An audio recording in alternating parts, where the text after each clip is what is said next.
Oi, gente. Não é um dia triste para mim. É um dia bacana, alegre, bacana, ok? Mas hoje, 5 de março de 2024, é o dia que eu mais me senti humilhado no exercício da minha função de educador público aqui no Brasil. Foi a maior humilhação e vergonha que eu já passei dentro de uma sala de aula, em toda a minha carreira.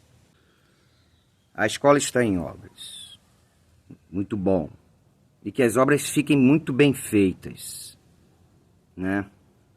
Porque tem dinheiro rolando e pagando essas obras, dinheiro público. E hoje, numa aula de projeto de vida, onde eu estou trazendo uma oficina de audiovisual, abordando os temas e associando isso, uma pequena oficina de produção de audiovisual, desde a ideia até a concepção do roteiro escrito e partindo para a produção, partindo para arte, enfim, uma pequena oficina de audiovisual que eu faço nas aulas de projeto de vida. E essa obra é inconveniente durante o ano letivo. É extremamente inconveniente, mas o Estado brasileiro tem uma dificuldade. Isso não é um problema da direção de escola, não é um problema da secretaria, é um problema do governo do Estado do Rio de Janeiro, em conseguir conciliar as emergências das obras durante o período de recesso e de férias. Mas, enfim, acontece, atrapalha. Mas hoje, no meio de explicações muito importantes, que exigiam uma atenção bem mais, vamos dizer assim, esforçada por parte dos alunos, né, na concepção de uma ideia e como tentar trazer isso associando a uma personagem e depois jogando isso no papel, né, as características fundamentais de um roteiro para que tenha verossimilhança, as importâncias das coisas, ok? Um trabalhador lá resolveu cortar pedras, usar uma maquita embaixo da minha sala. Embaixo. 2, 3 metros.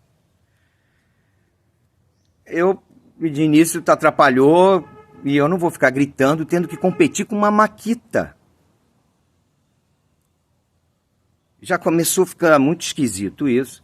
Não aguentei abrir a janela e pedi educadamente que ele pudesse dar um tempo enquanto eu terminava uma explicação que era importante. O rapaz me olhou, parou de trabalhar, o empregado, né, não era o encarregado, e menos de 2 minutos depois a maquita voltou a cantar. A turma assim me olhou e ali eu vi que eu virei o encarregado na minha cabeça. O quê? Está atrapalhando a aula do professor? Não, eu tenho autorização para trabalhar aqui e vai trabalhar. Foi o que ele me disse. Toda a minha autoridade dentro de sala de aula, eu não sou autoritário, mas exerço a minha autoridade. E os alunos podem confirmar que eu não sou autoritário. Toda a minha autoridade foi jogada no lixo por uma pessoa que olhou para um professor e falou: não tem importância esse educador público, mais do que eu cortar esta pedra.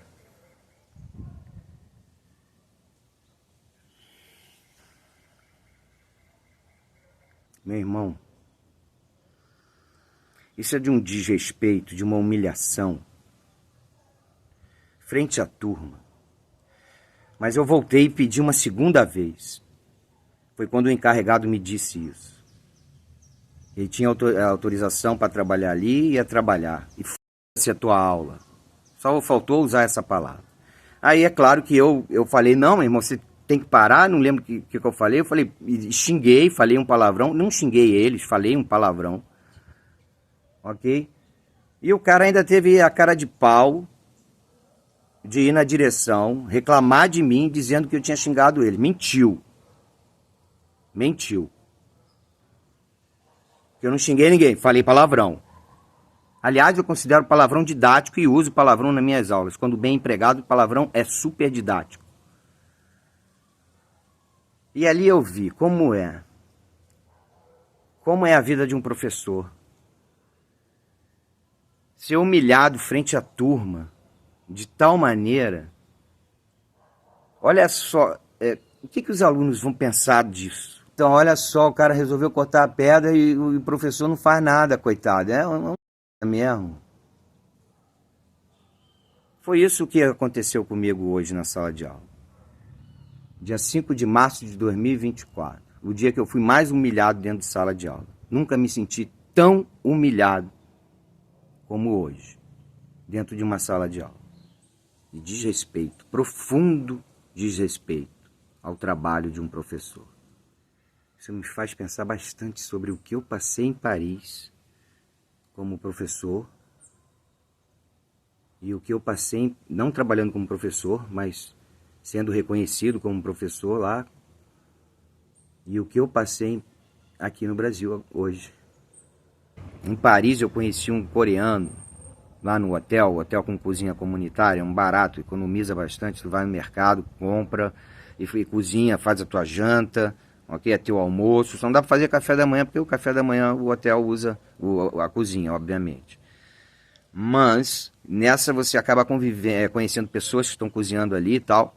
Eu conheci um coreano e ele me perguntou assim, em determinado momento da conversa, o que eu fazia, né? Qual é o teu trabalho? Que é comum perguntar o que você faz e tal. E eu respondi, eu sou professor. Na hora ele fez a reverência. E eu fiquei sem saber o que falar, porque foi uma surpresa imensa que eu tive na vida. Uma das maiores surpresas que eu tive na vida.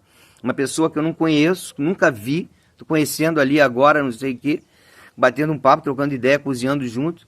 E o cara pergunta para mim o que você faz, eu falo que sou professor, e o cara faz uma reverência. A gente estava comendo, aliás, já tinha cozinhado, a gente tinha comprado algumas coisas, aliás, a gente tinha comprado algumas coisas, mas enfim, é um centro de convivência. E eu falava, e eu falei, e ele fez uma reverência. Eu fiquei sem saber o que falar. Eu me lembro, eu fiquei... Qualquer um podia olhar na minha cara naquele momento ali e ver que aquilo ali não era costume para mim, e não é. Né? Para professor brasileiro, não é. Aqui os valores são tão deturpados, não tem a menor cerimônia em desrespeitar o trabalho do profissional. Ele que pegasse as pedras e fosse cortar num local mais adequado, não embaixo de uma sala de aula. Aliás, não sei se ele sabe, mas se ele tivesse estudado ondas sonoras, saberia que o som se propaga com muito mais facilidade para cima do que para os lados. E a minha sala era exatamente em cima de onde ele estava cortando as pedras. Talvez ele tenha tido essa aula na escola e não prestou atenção. Ou não conseguiu prestar atenção devido ao barulho. Só lamento, profundamente. Mas enfim, a direção compreendeu meu ponto de vista da escola e eles foram cortar as pedras mais distantes. Para vocês entenderem que a luta de um professor é uma luta muito maior do que ter uma sala de 30, 40 alunos. É uma luta contra uma imensa estupidez e ignorância.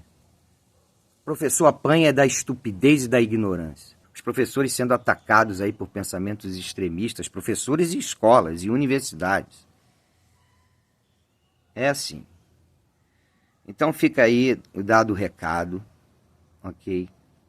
Eu só queria registrar isso, colocar em vídeo, porque eu dou aula numa área dominada por milícias, que é o Rio das Pedras. Mas eu gosto de deixar as coisas bem claras. Eu não gosto que avacalhem meu trabalho. Se avacalharem meu trabalho, eu não vou deixar. E vou lutar pelo meu território para que as coisas funcionem em respeito ao meu trabalho. Se o trabalho do outro está atrapalhando o meu trabalho e o meu trabalho não atrapalha o trabalho do outro, eu vou lutar profundamente em relação ao meu direito. E dever enquanto educador público. É isso.